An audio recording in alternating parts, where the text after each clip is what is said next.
Hello and welcome to ज़रा हट के। मुबशर ज़ैदी, ज़रार खोड़ो और वसअतुल्लाह खान का सलाम कबूल कीजिए। इमरान खान ने आज जो है, अगर उनका प्लान होता जो उन्होंने अनाउंस किया था, तो आज वो दोबारा इस्लामाबाद डी चौक में होते और अपना धरना जो है दे रहे होते, जैसे उन्होंने 26 मई की सुबह ऐलान किया था। मगर साथ ही उसके बाद उन्होंने ये कहा कि जब तक सुप्रीम कोर्ट का फ़ैसला नहीं आ जाता तब तक वो अपने प्लान को सुप्रीम कोर्ट से वो उम्मीद रखते हैं कि वो उनको एक राह देगी, जिसको इस्तेमाल करते हुए इजाज़त देगी, बल्कि जिसका फ़ायदा उठाते हुए वो फाइनली जो है अपना धरना लेकर के आएंगे। आपको याद होगा कि सुप्रीम कोर्ट के एक 3 रुकनी बेंच ने मना किया था तहरीक इंसाफ को डी चौक पर जलसा करने से, और साथ ही कहा था कि आप H9 या G9 के दरमियान जो ग्राउंड है वहाँ बैठ जाएं। मगर खान साहब जो है जिना एवेन्यू तक तो आ गए, मगर डी चौक नहीं पहुँचे। डी चौक में उनके कुछ कारकुनान ज़रूर पहुँचे, जिन्होंने वहाँ जिनकी पुलिस के साथ फिर मुठभेड़ भी हुई, आंसू गैस शेलिंग हुई, दरख्त जलाए गए, कुछ सरकारी अमलाक को भी नुकसान पहुँचा, और इस तरह एक जो है हशर बरपा हुआ डी चौक के सामने। मगर खान साहब ख़ुद जो है जिना एवेन्यू में सेंटोरस के सामने जो है जलसा करके वापस चले गए। और बाद में अपने इंटरव्यूज़ में उन्होंने कहा कि क्योंकि क्राउड इतना ज़्यादा चार्ज था, वो अगर चले जाते डी चौक के ऊपर तो बड़ा हंगामा हो जाता। हमारे कुछ लोगों के पास पिस्तौलें भी थी, और इस तरह जो है सारी सूरत हाल हुई। तो सुप्रीम कोर्ट ने जो 3 रुकनी बेंच था, उससे अगले दिन उन्होंने उसको 5 रुकनी बेंच में तब्दील किया, और जिसकी सरबराही चीफ जस्टिस उमर अता बंदयाल ने की। और उस वक्त उन्होंने ऐलान किया कि वो एक वाज़े कोड ऑफ कंडक्ट, एक राह मुतय्यन करेंगे मुस्तक़बिल में जो भी इस्लामाबाद में आकर के एहतजाज करेगा कि वो कहाँ बैठेगा, क्या होगा, क्या हुदूद व क़यूद हैं, क्या कर सकता है, लॉ इन्फोर्समेंट एजेंसीज़ क्या कर सकती हैं। मगर आज जो फ़ैसला आया है उसने कुछ जलेबी सी बना दी है, क्योंकि अदालत का ये फ़ैसला जो है उसमें से मज़ीद उन्होंने कुछ क्लैरिफिकेशन मांगी है, और उन्होंने 7 सवाल किए हैं इस्लामाबाद की एडमिनिस्ट्रेशन से, जिसमें chief commissioner, IG police, DG ISI, DG IB, और उनको कहा है कि 7 दिन के अंदर अंदर पहले हमें इन सवालात के जवाब दें। और वो सवालात क्या हैं? वो सवालात ये हैं कि इमरान खान ने क्या पार्टी वर्कर्स को किस वक्त डी चौक जाने की हिदायत की। अच्छा, ये एक वीडियो अटॉर्नी जनरल इश्तार औसाफ के कहने पे अदालत में भी चलाई गई, जब अदालत ने कि 3 रुकनी बेंच ने कहा कि वो H9 में बैठें, तो हुकूमत ने कहा कि वो तैयार नहीं हैं, और ये वीडियो पे उनका एड्रेस है जो कारकुनों को हिदायत दे रहे हैं कि वो आएँ। तो मुझे नहीं पता कि अब टाइमिंग काफ़ी क्लियर है कि ज़ाहिर है वो सुप्रीम कोर्ट के उसके बाद ही, मगर बहरहाल अदालत उज़्मा ने कहा है कि हमें बताया जाए कि वो वक्त क्या है, और ये भी बताएं कि PTI कारकुनान डी चौक में जो रुकावटें लगी हुई थी उनको गिरा करके कैसे पहुंचे डी चौक में, रेड जोन में, और कहाँ और कब और क्या उनकी कोई निगरानी कर रहा था, या वो एक ऐसा क्राउड था जो रैंडमली इधर उधर से पहुंच गया और कोई उसको लीड नहीं कर रहा था, और क्या हुकूमत की जानिब से दी गई यकीन दहानी की खिलाफ वर्जी की गई। अब हुकूमत ने क्या यकीन दहानी कराई थी? अदालत ने कहा था हुकूमत को कि आप रुकावटें हटा दें और हम इंश्योर करेंगे कि ये अगर एहतजाज पुरअमन होगा और H9 और G9 में रहेगा। हुकूमत ने हटा दी। अब वो पहुंच गए डी चौक, और इवेंचुअली इमरान खान पहुंच गए जिना एवेन्यू। तो वहाँ फिर आंसू गैस शेलिंग हुई ज़बरदस्त किस्म की, और जो कुछ भी हुआ वो हमने देखा। फिर ये अदालत ने कहा है कि कितने मुजाहिरीन रेड जोन में दाखिल होने में कामयाब हुए, ये बताइए। रेड जोन की सिक्योरिटी के लिए क्या इंतजाम किए गए थे, ये बताइए। और कौन से इंतजाम रिलैक्स किए गए? वही मैं अगला यही था कि सिक्योरिटी इंतजामात में क्या नरमी की गई, क्या सिक्योरिटी बैरियर्स को तोड़ा गया, क्या मुजाहिरीन पार्टी वर्कर G9 और H9 ग्राउंड में गए जहां सुप्रीम कोर्ट ने कहा था। अब वो डायरेक्ट डी चौक अदालत ने फिर ज़ख्मी, गिरफ्तार और हस्पताल में दाखिल होने वाले मुजाहिरीन की तफसीलात भी तलब कर लिए। तमाम सबूतों का जायज़ा लेकर फैसला किया जाएगा कि अदालती हुक्म की हुक्म अदूली हुई या नहीं। अच्छा, ये एक चीज़ मैं बस कंप्लीट कर दूं। ये 5 जजेस का बेंच था। एक जज जस्टिस याहिया आफरीदी ने डिसेंटिंग जजमेंट दी है, और उन्होंने ये कहा है कि अदालत को सबूत मांगने की ज़रूरत ही नहीं है। बज़ाहिर ये लग रहा है कि इमरान खान ने तौहीन अदालत की है, लिहाजा उसकी कार्रवाई उनके खिलाफ की जाए। मगर क्योंकि माइनॉरिटी जजमेंट है, एक सवाल तो हाँ कि अगर जजमेंट आ गई है और ये एक ऑर्डर है या जो भी है यहाँ ये कि तो फिर ये सवालात की क्या अहमियत है? मतलब मैं कितना सवालात तो देखिए जेन्युइनली पूछ रहा हूँ कि जजमेंट कह रहे हैं। हाँ, ये फैसला है अदालत का, क्योंकि निपटादी दरखास्त। अच्छा, लेकिन मैं ये जानना चाहता हूँ कि बुनियादी जो सवाल था अदालत के सामने वो ये था कि जी कोड ऑफ कंडक्ट आपने बना के देना है, जो आपने वादा किया था अदालत ने। ये जो सवालात हैं कि कितने बजे क्या हुआ, ये फ्यूचर का जो कोड ऑफ कंडक्ट बनाएंगे उससे मैं जोड़ना बड़ा मुश्किल समझ रहा हूँ। बहुत सवाल है। दूसरी बात यह है कि जो मेन है कि जी कब पता चला इमरान खान को अदालत के फैसले का, कितने बजे, और उसकी वीडियो वगैरह जो भी है। पिछले ऑब्जर्वेशन में चीफ जस्टिस ये कह रहे हैं, आर्गुमेंट ये था कि जी उन्होंने अदालत का फैसला उन तक पहुंचा तो उन्होंने कहा जी चलो चलो डी चौक चलो। तो चीफ जस्टिस ने कहा कि हो सकता है उन्हें गलत इत्तला पहुंचाई हो। ये तो इसका मतलब आप मान रहे हैं कि अदालत का फैसला उन तक पहुंच चुका था, हो सकता है गलत पहुंचा। उसके बाद अब ये सवाल करना कि जी इमरान खान उस वक्त क्या कर रहे थे और क्या नहीं था, आई डोंट नो। हाँ, और उसके बावजूद के अदालत में वीडियो भी चला दी गई जिसके अपने सामने के जनाब ये जिसमें वो कह रहे हैं कि सब ने डी चौक पहुँच रहा है। तो बहरहाल ये फैसला है या ये इसमें मज़ीद सवालात हैं, और क्योंकि निपटा दिया गया है तो एक हफ्ते बाद अगर एविडेंस आ गया तो अदालत क्या करेगी? मतलब कोई नया बेंच बनाएगी क्या इसको दोबारा से सुनेगी? अच्छा, मज़े की बात, इस पूरे केस में तहरीक इंसाफ फरीक ही नहीं है। ये दरख्वास्त इस्लामाबाद बार एसोसिएशन ने फ़ाइल की थी, हुकूमत रिस्पोंडेंट थी। तहरीक इंसाफ ना इसमें रिस्पोंडेंट है ना पिटिशनर है। लेकिन इमरान खान चाहें तो इसको बुनियाद बना के आज की जो भी कार्रवाई है कोई भी गली से निकल सकते हैं कि चूंकि रूलिंग वाजे नहीं है। मैं चूंकि हमेशा से अदालत का एहतराम करता आया हूं, जब तक ये वाजे तौर पे अदालत नहीं बनाएगी कि पुलिस ब्रूटैलिटी के लिए क्या कर रही है, जाहिर है मैं अपने कारकुनों की जाने खतरे में नहीं डाल सकता। पीरियड डूं। इस लिहाज से बहुत उम्दा हो सकता है ना ये। चलिए पूछ लेते हैं सबसे पहले तो इसके कानूनी जो हैं उसके लिए जाहिर है हमें किसी कानूनदान से रुजू करना था। हमारे साथ हमारे कॉलीग और बहुत अच्छे वकील असद रहीम मौजूद हैं। असद, ये फैसला जो है आपके ख्याल में ये फैसला है या ये एक और जानिब एक और फैसले आप क्या समझे फैसला करने की जो है ना तरफ एक कदम है? जी मुबशर साहब, ये एक ऑर्डर है जिसको फ़िलहाल डिस्पोज ऑफ तो कर दिया गया है, लेकिन जैसे आपने अपने इब्तिदाइया में भी जिक्र किया, अदालत ने अपने लिए एक दरवाज़ा खुला छोड़ दिया है और ये भी कहा है कि हम इन कुछ सवालात की बुनियाद पे इन चेम्बर्स कंसिडर करेंगे, रिपोर्ट्स को सामने रखेंगे और देखेंगे कि क्या हमारे 25 तारीख के ऑर्डर की खिलाफ वर्जी की गई है कि नहीं की गई।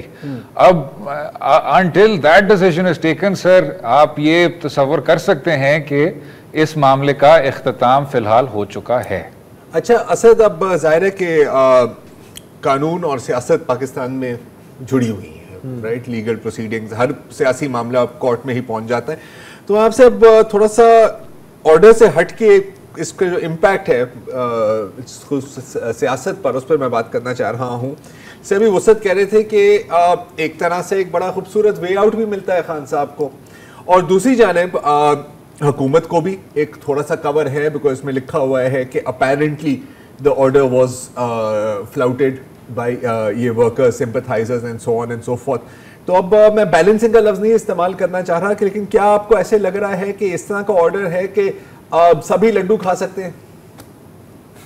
मैं समझता हूँ ज़रार साहब कि हम बैलेंस का लफ्ज़ सिर्फ इसलिए इस्तेमाल कर सकते हैं क्योंकि इसी फैसले के पैराग्राफ 10 में उन्होंने बहुत वाज़े अल्फाज में ये कहा हुआ है कि हमारी तमाम कोशिश ये थी कि हम मुज़ाहिरीन के हकूक़ एक तरफ और रियासत के जो फ़राइज़ हैं वो दूसरी तरफ, उनके बीच एक तवाज़ुन कायम करें, और इस फैसले ने इसी तवाज़ुन को कायम करने की ये कोशिश की है। तो आप बिल्कुल दुरुस्त कह रहे हैं, अगर आप इसको एक तामीरी तौर पे लेना चाहते हैं तो ये हुकूमत के लिए भी एक रास्ता खुल गया है और इमरान खान साहब को भी एक तरह से जवाब मिल गया है कि जी अब ज़रा थोड़ा सा टेम्परेचर दोनों अतराफ कम किया जाए और इसको अगर रिजॉल्व किया जाए तो सब्र और तहम्मुल के साथ किया जाए। इसमें ये भी कुछ मेरा ख्याल है, अब एग्जैक्ट मुझे जुमला नहीं मिल रहा, लेकिन ये भी बिल्कुल आपने जैसे बात की है कि एक थोड़ा सा डिस्टेंस क्रिएट करना था ताकि कूलिंग ऑफ पीरियड भी मिले, तो बिल्कुल ये पॉइंट वैलिड है। तो ये चीज़ अब जाहिर है गड़बड़ तो दोनों तरफ से हुई, मुजाहिरीन ने भी बैरियर्स तोड़े और हुकूमत ने भी रिएक्ट किया। अब हुकूमत ये कह रही है कि हमने इसलिए रिएक्ट किया क्योंकि उन्होंने बैरियर्स तोड़े, वो कह रहे हैं कि उन्होंने बैरियर्स इसलिए लगाए कि उन्होंने हमें मारना ही था। हाँ। तो अब अदालत के लिए आपके ख्याल में कोई और तरीक़ाकार था? वरना एक साइड का अगर वो फैसला दे देती तो दूसरी साइड तो इस वक्त कह रही होती कि नहीं जनाब, आपको पता है क्या क्या कह रही है, हाँ बिक गई है गवर्नमेंट। तो वो वाला मुबशर साहब, अदालत को तो बार बार सियासी सिनेरियो में खींचा जा रहा है। याद होगा आपको कि जो असेंबली की तहलील का फैसला है अभी तक उसकी डिटेल रीजनिंग नहीं आई, और फिर उस 63A का जो मामला है वो खड़ा हो गया, उसकी भी अभी तक डिटेल रीजनिंग नहीं आई, और अब ये एक जो तीसरा महाज है ये भी खुल चुका है। तो वही वाली बात जो ज़रार साहब कर रहे थे कि शायद हमारे मुंतखब नुमाइंदों को भी सोचना चाहिए कि आप कितनी बार अपनी सियासत को अदालत की चक्की से गुजारना चाहते हैं। पहली चीज़ तो ये। जो दूसरी चीज़ है वो ये है कि पाकिस्तान तहरीक इंसाफ के आप तजर्बे को भी सामने रख लें, लेकिन जो हुकूमत ने किया पिछले 2-4 दिन इतने हैवी हैंडेड तरीके से, और वो जो विजुअल्स हैं डॉक्टर यास्मीन राशिद वाले, दीगर पाकिस्तान तहरीक इंसाफ के लीडरान के, much of that was uncalled for. अगर कुछ मुजाहिरीन हैं रास्ते उनके लिए खोलें, अगर वो डिस्ट्रप्शन नहीं कर रहे तो इसका कोई ये मेरे ख्याल से जवाब नहीं बनता कि राना सनाउल्लाह साहब कहें कि जी आप आगे तो बढ़ें और साथ में ये एक टीयर गैस का सैलाब शुरू हो जाए। So let them protest. You let them protest in 2014, और उसमें भी जब आपने एक तरह से टेम्परेचर को बढ़ने दिया था तो आपने देखा फिर वो सारे मामलात हुए PTV के etcetera etcetera. There is a way to go about this. रियासत पे मेरे ख्याल से पहला फर्ज है कि टेम्परेचर को कम रखे। असद, हम एक वक्फा लेना, वक्फे के बाद आते एक और केस है जिसमें पहले से इन हुदूद क़यूद को एहतजाज की रेड जोन के हवाले से मुतय्यन कर दिया गया है, उस पर बात करेंगे वक्फे के बाद। Welcome back. हम बात कर रहे हैं सुप्रीम कोर्ट के आज के फैसले की, जिसके बारे में कहा जा रहा है कि इस फैसले से एक और फैसले की राह खुल गई है। हमारे साथ असद रहीम मौजूद हैं, कानूनी माहिर। असद, ये जो इस्लामाबाद में एहतजाज का मसला है, इसके बारे में कहा जाता है कि जो फैज़ाबाद केस में जस्टिस काजी फ़ाइज़ ईसा का फ़ैसला है उसने हदूद व क़यूद मुतय्यन कर दी हैं, उसके बाद ये सारी चीज़ें कि कहाँ होगा, कहाँ बैठेंगे लोग, प्रोटेस्टर्स, वो सारी चीज़ें तय हुई भी हैं या आपके ख्याल में उसमें इबाहम था?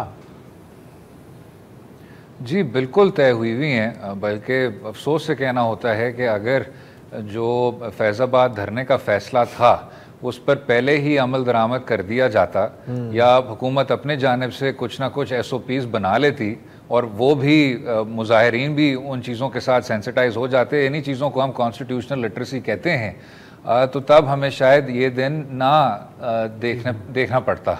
और दूसरी जानिब जो इस फैसले के आफ्टर मैथ में जो हुआ वो भी आपके सामने है। जो बुनियादी नुक्ता था सर वो ये था कि जहां आपके अपने बुनियादी हक किसी और के हक को इन्फ्रिंज नहीं कर रहे तो फिर आप बिल्कुल इस तरह के मुजाहरे कर सकते हैं। और साथ में ये भी था कि रियासत का जो फ़र्ज़ है वो यही है कि लॉ एंड ऑर्डर को हर हाल में कायम रखना है। और क्योंकि सर आप भी, वसत साहब भी, ज़रार साहब भी अभी कराची में बैठे हैं, मेरे ख्याल से इस तमाम फैसले का जो सबसे डिस्टर्बिंग नुक्ता था वो यही था कि अगर 12 मई 2007 में जो भी अशख़ास थे जो उस जुर्म में मुलव्वस थे, अगर उनको कैफ़रे किरदार आया जाता तो शायद हमें जो फैज़ाबाद वाला धरना था वो भी देखने को ना मिलता। तो you see this in loops again and again कि क्योंकि आप सज़ा नहीं देते और क्योंकि आप लॉ एंड ऑर्डर को असर्ट नहीं करते, तो हमें बार बार वही सिचुएशन देखने को मिलता है। और नेक्स्ट लेवल पे देखने को आपने बड़ी अच्छी एक बात ये की थी कि जो जिस तरह एक्सेसिवली हुकूमत ने रिएक्ट किया, पिछली हुकूमत में हमने देखा मौलाना फजल रहमान भी आए, उनके साथ एक प्राइवेट मिलिशिया भी थी डंडे वाले, और बहुत बातें हुई, मगर वो धरना हुआ, उसको बिठाया गया, बिलावल भुट्टो आए, वहाँ पर भी उनको जगह दी गई।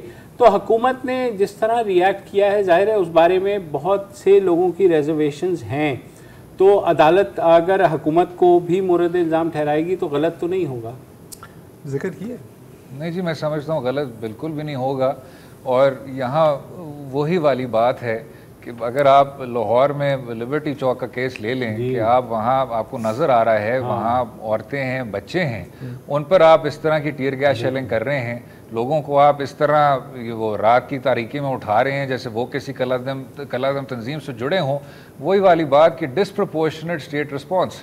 और जैसे आपने कहा, अगर मौलाना फजल रहमान साहब, जो कि मैं समझता हूँ आइन की खिलाफ वर्जी कर रहे थे अपनी प्राइवेट मिलिशिया के साथ, उनको आपने फिर भी कंटेन कर लिया और वो तमाम चीज़ फिर निपटा दिया आपने इंसिडेंट के बगैर, तो क्या जो पिछले कुछ दिन देखने को मिला वो बेहतर नहीं किया जा सकता था या सब्र तहम्मुल के साथ नहीं निपटाया जा सकता था? बिल्कुल निपटाया जा सकता था। आप जब उसी शख्स को वफाकी वजीर दाखिला बनाएंगे जो कि जस्टिस बाकिर नजफी रिपोर्ट में बार बार कसूरवार ठहराया गया मॉडल टाउन सानिया की रोशनी में, तो फिर सर इसी तरह का रवैया देखने को मिलेगा। अच्छा, लेकिन असद वो सीख फिर भी नहीं रहे। कल फिर उन्होंने एक ट्वीट की, उन्होंने कहा कि आए तो सही, मैं देख लूंगा और इस दफा देखूंगा। वो सीख ही रहे हैं बल्कि सिखा रहे हैं। तो ये तो आप खुद से जो इन्वायरमेंट है उसको विशिएट कर रहे हैं, मतलब आप खुद वो तलखी पैदा कर रहे हैं, कशीदगी के आ बैल मुझे मार। और वही बात मुबशर साहब के अक्सर हम सवाल करते हैं कि अदालत क्यों दखल देती है।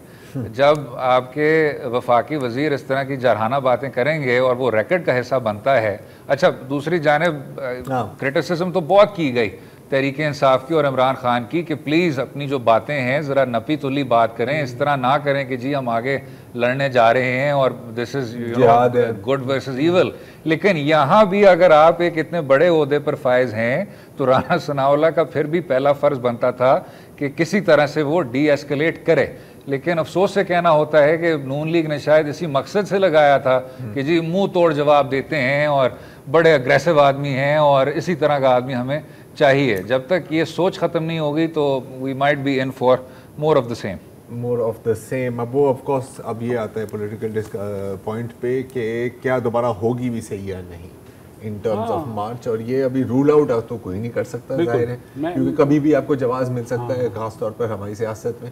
ये जो शुक्रिया मैं बस एक सवाल अगर और रह गया है, आप पॉलिटिकल पूछ ही रहे हैं, तो आपके ख्याल में ये जो फैसला आया है इससे कम से कम रेड जोन या डी चौक में आने का रास्ता बंद हो गया आपके ख्याल में? अब जो कुछ होगा वो H9 G9 में ही होगा?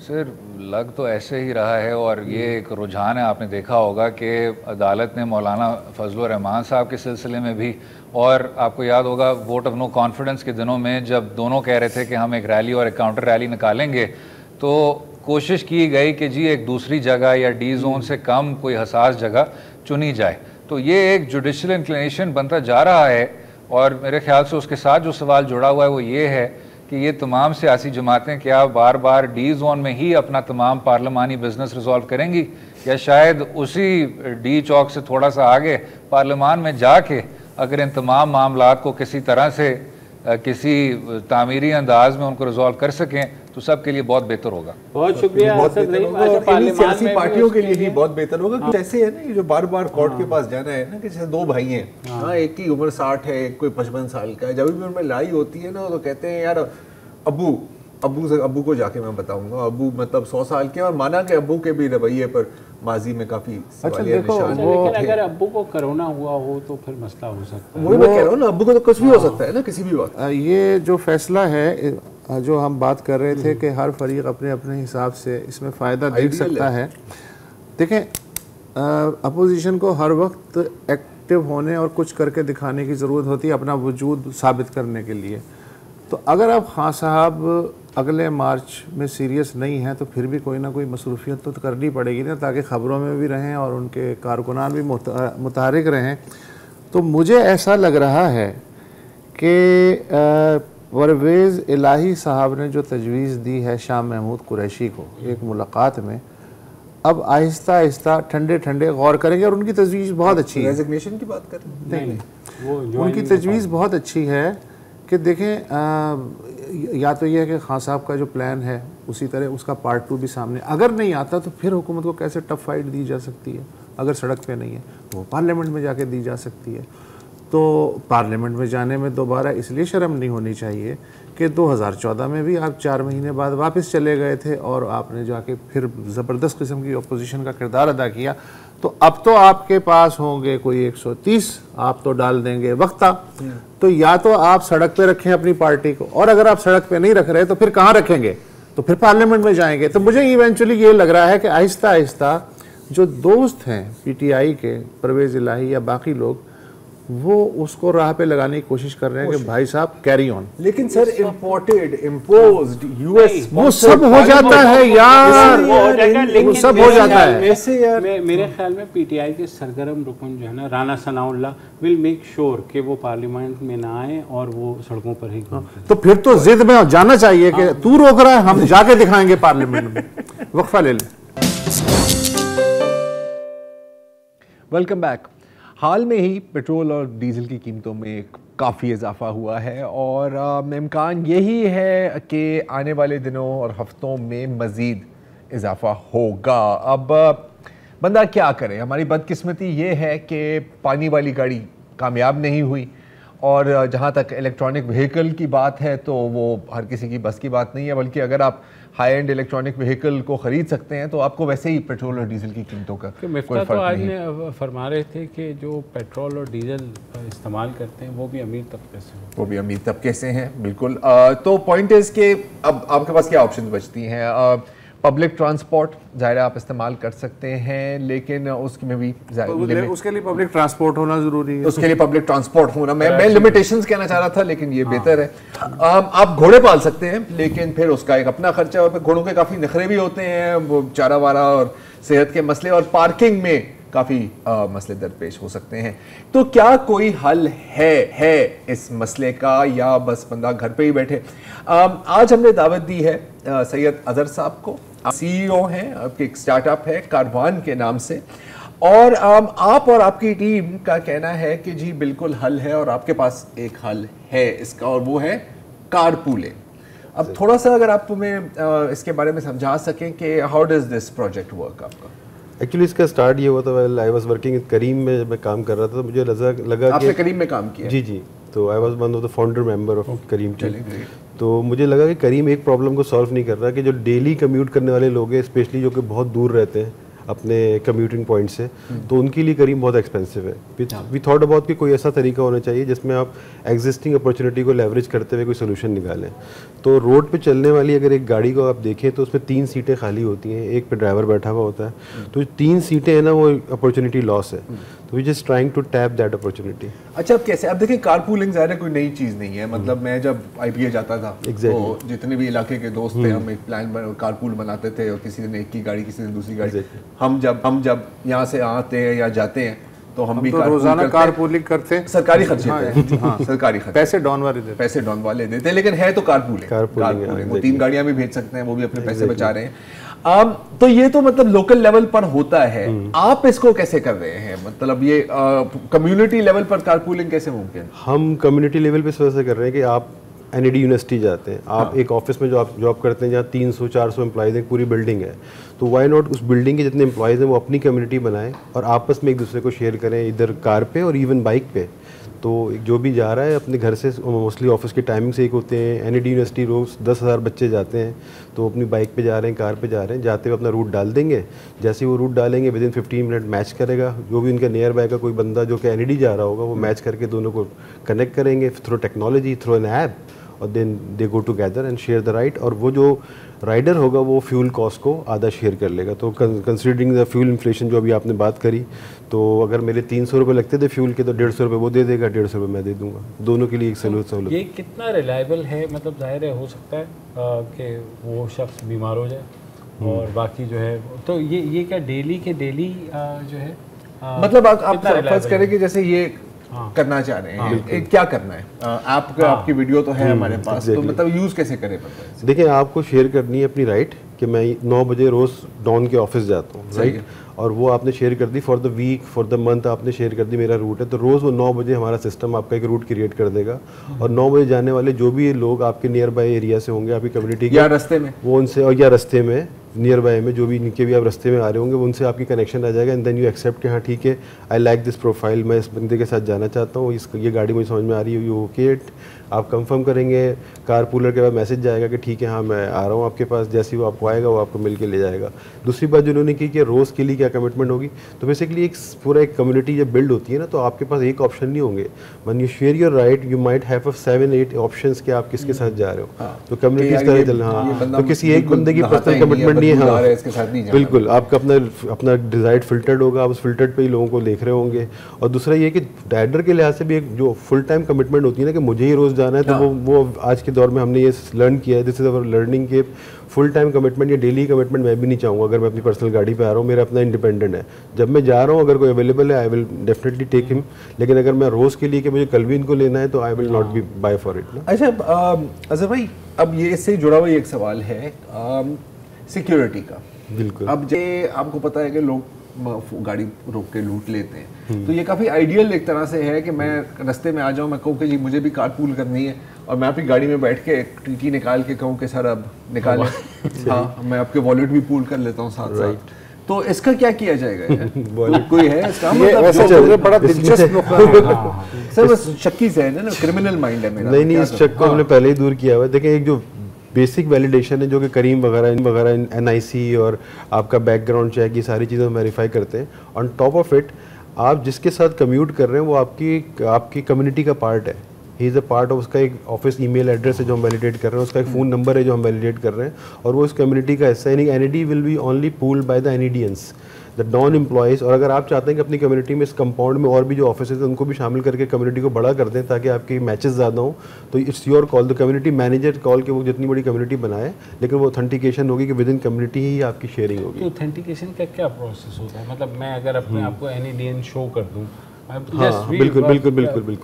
तो फिर कैसे? देखिए, NID के लिए हमने NID की ईमेल आईडी बनाया हुआ है, डॉन के लिए डॉन की ईमेल आईडी है, और ऑब्वियसली डॉन की ईमेल आईडी उसी के पास होगी जो डॉन का एम्प्लॉय होगा। उम्मीद तो यही। हाँ, तो वो जो कम्युनिटी आप क्रिएट करते हैं ना, it's just like a WhatsApp message, और बिल्कुल इसका इंटरफेस भी हमने कम्युनिटी क्रिएशन का वही दिया हुआ है जैसे आप व्हाट्सअप का ग्रुप क्रिएट करते हैं। आपने व्हाट्सअप का ग्रुप क्रिएट किया, आपने अपने सारे एम्प्लॉयज़ को वो लिंक दे दिया कि भाई इस पर ज्वाइन कर लो, 200-150 एम्प्लॉयज़ ने ज्वाइन कर लिया, आप रैंडमली आप अपने रूट्स डाल रहे हो, मैच हो रहे हैं, आप जाकर उनको कैच कर। तो आपको क्या फायदा होता है?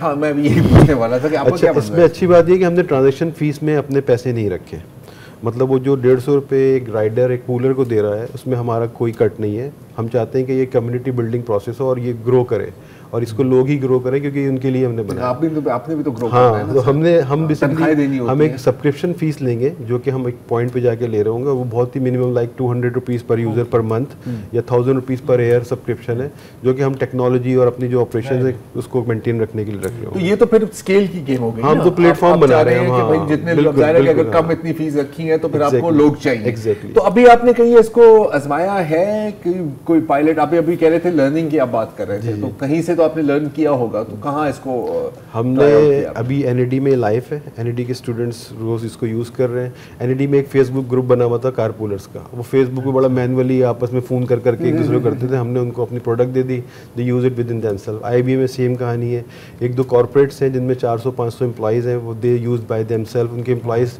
पहले करीम को बुक करते थे, कभी कुछ कर रहे होते, कभी बाइकें करते थे, अब उन्होंने अपने सारे एम्प्लॉइज़ को इनकरेज कर दिया HR ने, without any cost, they just circulate our message, और उन्होंने अपने एम्प्लॉइज़ को बोला कि डाउनलोड करें। हम रोज़ उनके तकरीबन 25-30 एम्प्लॉइज़ जो है वो हमारी गाड़ी से पूल हो रहे हैं। तो इतना काम हो रहा है। एग्जैक्टली। मैं एक छोटा सा इम्पैक्ट बताना चाहता हूँ कि आई चुंदरीगढ़ की हमने पूरी एक रिसर्च करी थी कि 80,000 एम्प्टी सीट रोज 5 बजे से लेकर 8 बजे तक मूव होती हैं। 80,000 to 100 एम्प्टी सीट।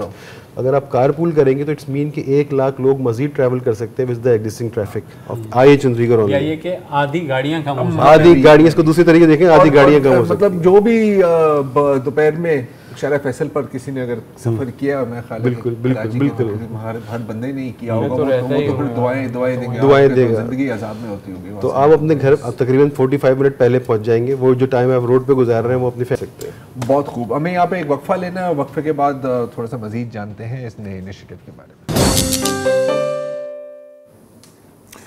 एक ऐसे ज़माने में जब हमारा ये डायलॉग बोलने को जी चाह रहा है कि 1 लीटर पेट्रोल की कीमत तुम क्या जानो ज़रार बाबू, तो कार पूलिंग का जो तस्वुर है वो ज़ाहिर अट्रैक्ट करेगा, कर रहा है।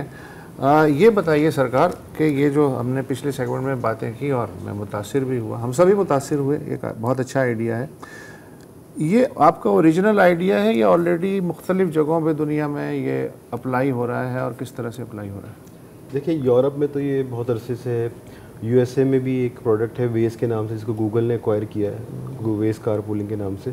और वैसे एक कॉन्सेप्ट जो है ना कार पूलिंग का, वो तो यूएस में जब मैं तकरीबन 10 साल पहले गया था, 6 साल पहले, जब से मैंने वहाँ बाकायदा लेंस होती हैं, इनको कहते हैं HOV लेंस, कारपूल लेन्स। हाँ, HOV lens, high occupied vehicles lens. तो उसमें तो बाकायदा ये गारंटी वो होती है कि आप you have to have 3 people along with you, otherwise आप वो लेन ही यूज़ नहीं कर सकते।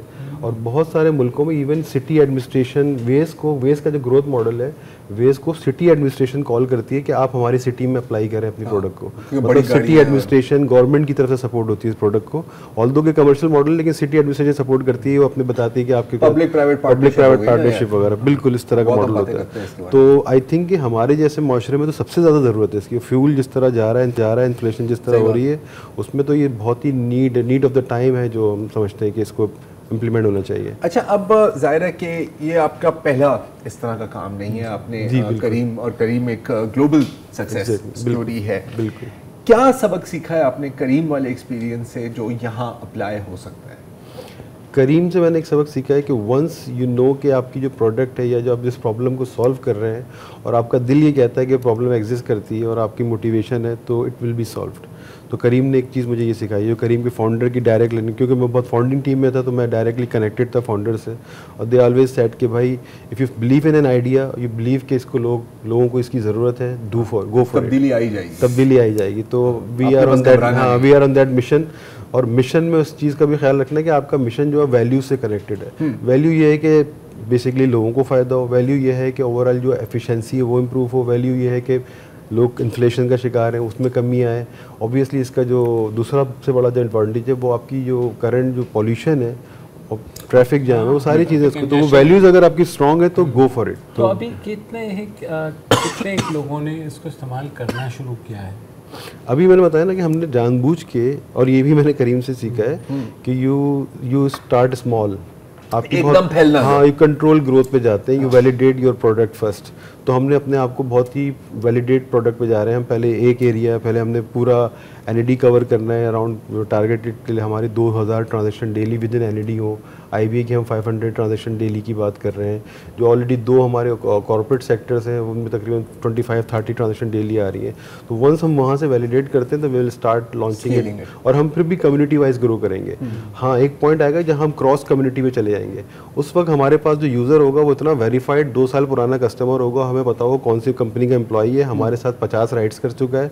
उस पर अगर मैं क्रॉस वैलिडेशन भी करता हूँ, क्रॉस कम्युनिटी भी कनेक्ट करता हूँ, तो यू डोंट हैव चांसेस है कि ये बंदा आपको नहीं लूटेगा। 90 बल्कि 100% चांसेस यही होता है। तो आप किसी 2 साल से जानते हैं कि ये बंदा कहाँ का है, तो यू नो दैट। उसको मैं पता नहीं, खवातीन थोड़ी रिलक्टेंट होती हैं पहले इस तरह करके, तो उनके लिए भी कोई रास्ता है? देखिए, फीमेल कैन, मतलब ऑब्वियसली इसमें फीमेल ड्राइवर्स जो है वो इनकरेज होंगी कि वो खुद गाड़ी निकालें और अपनी जैसी दूसरी खवातीन को ड्राइव दें, ठीक है, नंबर 1।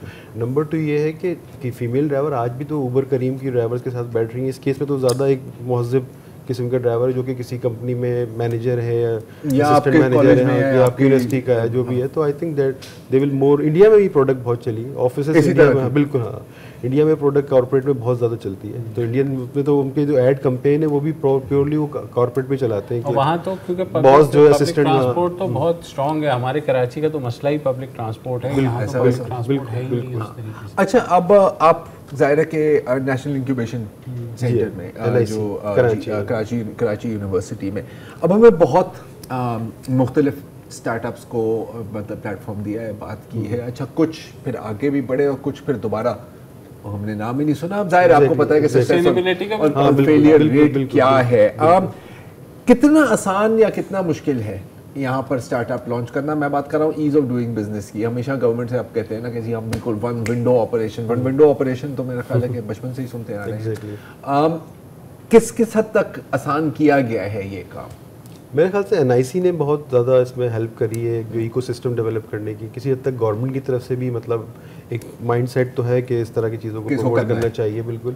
लेकिन अगेन अभी पीछे हैं हम लोग बहुत। मतलब मैं अगर किसी और कंट्री में होता तो I could have raise lots of investment already. हो सकता है किसी पब्लिक सेक्टर ने मुझे अप्रोच की होती कि भाई आओ कराची में लॉन्च करो। हाँ बिल्कुल।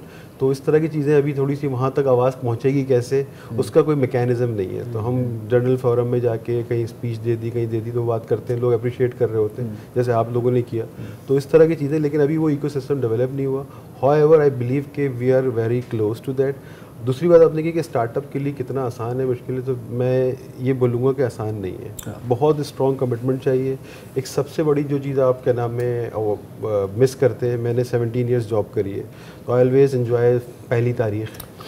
तो जब आप वो पहली तारीख आप मिस करते हैं ना, उसके लिए आपके अंदर कुछ एक मिडिल क्लास के बंदे के लिए इतना आसान नहीं होता। तो आपको टेंशन तो काफ़ी होती होगी। अब वो मैंने 17 साल लगाए स्टार्टअप बनाने में, अपना बनाने में। वो 17 साल तक मैं यही कर रहा था कि टेंशन ना हो। तो मैंने उस टेंशन को ख़त्म करके फिर इस पे आया हूँ, एंड दैट्स ओके। वो टाइम फिर निकल गया। Now I provide consultancy and all these things. I do teaching, industries में पढ़ा रहा होता हूँ। तो दैट्स ऑल। मतलब वो एक आपकी प्रोफाइल बन जाती है, तो that's not a matter. But एक नॉर्मल बंदे के लिए you have to have some strong backup और सारी चीज़ें। दिल गुर्दे का काम है। चलिए, best of luck for your कारवान। Thank you. अब आप उसका टैगलाइन भी रख सकते हैं कि लोग बैठते गए कारवां बनता गया। ये मैंने उर्दू में रखा है कारवान। मैंने जानबूझ के कारवान नहीं बोला, and this is what I was waiting for. ये लोग इसको कारवान पाकिस्तान में लोग करते हैं। हमारा वैसे भी वो है टैगलाइन, लेट्स गो टुगेदर। ये भी वही हो गया मोर लेस। I